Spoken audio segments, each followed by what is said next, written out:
Hey, Dr. Carr, hope you've had a wonderful weekend. When dealing with diversity, the first thing that comes to my mind is differences, putting a lot of differences together. When it comes to a school, you think about diversity within the teachers, administration, also within the students of the school. At Charity, I say lucky because we have about a third of our kids are Hispanic, a third African American, then a third are white. So we have a lot of diversity within, also within the staff. I think our school embraces the diversity within the staff. We have whites, blacks, and Hispanics with that as well. Coming from an elementary school where we were about 60% Hispanic, but we only had one Hispanic teacher, I thought that was kind of a bit strange. But at Charity, like I said, we are really, really diverse.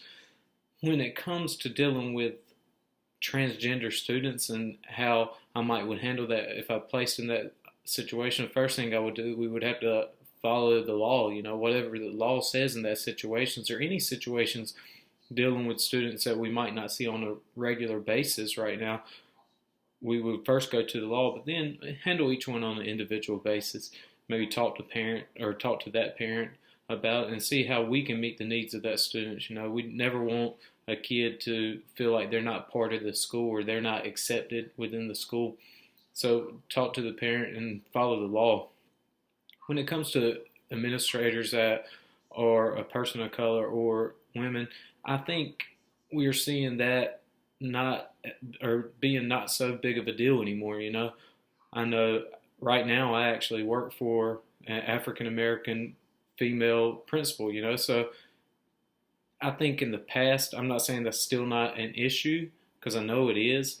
We see it every day on TV, but I think things are getting better. I'm sure they have more challenges, but I think our principal does a great job of it, and our community in general, being as diverse as it is, I think respects our principal.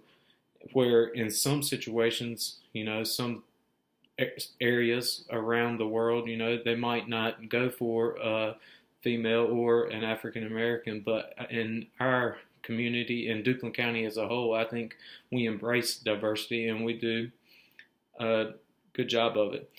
But just generally speaking on diversity, we need to embrace it. I think at Charity we have a lot of people that come from a lot of different backgrounds. So I think instead of, saying, oh, they don't fit in, we need to embrace it and look at some of the situations that some of our students or teachers might have been through in the past and let them use that and teach others about certain situations that are going on.